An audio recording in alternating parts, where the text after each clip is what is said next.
Ассалому алайкум дӯстон, хуш омадем ба шабакаи мо. Дар навори имрӯза оиди беҳтарин ва тозатарин хабарҳо аз ҷаҳони ММА гап мезанем.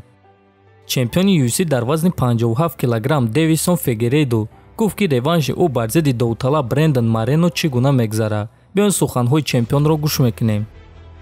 Нақшаи ма барои ин муҳориба чунин аст, ки ба қафас баромадан ва ин шахсро дар якум ё дуюм раунд ба нокаут роӣ кардан аст. Дар якум муҳориба ма 100% тайёр набудам. ӯ гуфт ки ман хатарнок нестам, ман зарбаҳои сахт надорам ва акнун ман ба ӯ нишон медиҳам ки ӯ иштибоҳ мекунад.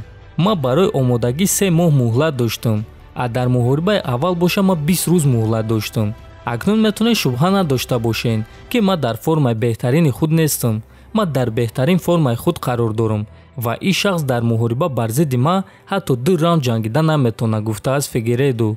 Хотиррасон мекунем ки якум муҳорибаи Фигейредо ва Морено рӯзи 12 декабри соли 2020 баргузор гардида буд ва муҳорибаи асосии турнири UFC 256 шуда буд. Ҳамон рӯз онҳо беҳтарини худро муайян карда натавонистанд ва муҳорибаи онҳо ничия ба анҷом расид. Акнун онҳо реванши худро рӯзи 12 июн дар турнири UFC 263 хоҳанд гузаронд ва беҳтарини худро муайян хоҳанд кард.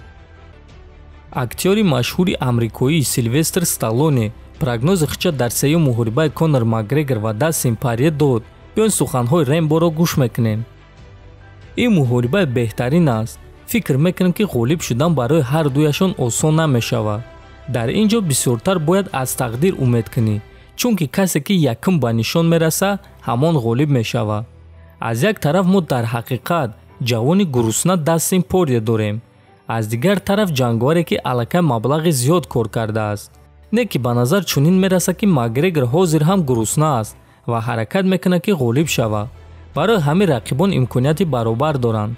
Не ки ман фикр мекунам ки Порье каме бартарӣ дорад, гуфтааст Сталлоне. Яъне дӯстон, Сталлоне ба ғалабаи Дастин Порье боварӣ дорад. шумо чӣ? Дар сеюм муҳорибаи онҳо ба ғалабаи кӣ боварӣ доред?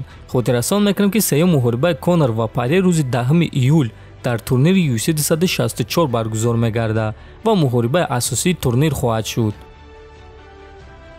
Чемпиони пешинаи UFC дар вазни сабук Ҳабиб Нурмагомедов оиди муҳорибаи чемпиони нави UFC Чарлз Оливейра ва ҳамдастааш Ислам Махачев прогнози худро дод. оё Махачев Оливейраро шикаст дода метавонад ё не? Ҷавоби ма бале. шумо ҷавоби маро медонед. Не ки то он вақте ки Ислам дар рейтинг ба боло мерава, ман фикр мекунам ки Оливейра чемпион намемонад. асос Оливейра суханҳои маро дуруст фаҳма. ман ӯро чемпиони арзанда меҳисобам ва хеле эҳтиром мекунам. Не ки то вақте ки Ислам ба болои рейтинг мебарояд, фикр мекунам ки дар он ҷо чемпион дигар кас мешавад. дар чашмони ман ин шахс Дастин Порье аст, гуфтааст Нурмагомедов. хотиррасон мекунам ки айни замон Ислам Махачев дар рейтинги вазни сабук дар ҷои 9 қарор дорад. ӯ 7 ғалабаи пайдарҳам дорад ва муҳорибаи навбатии худро рӯзи 17 июл бар зидди 15 рақами рейтинг Тиаго Моезес мегзаронад ва агар ки дар ин муҳориба Ислам ғолиб шавад, пас боз дар рейтинг ба боло меравад ва ба камарбанд боз ҳам наздиктар мешавад. дӯстон, оё шумо боварӣ доред ки Ислам Махачев чемпиони UFC дар вазни сабук шуда метавонад? Метавонед фикротонро нависед. Дар канал обуна шавед. То боздид хонободу сарбаланд бошед.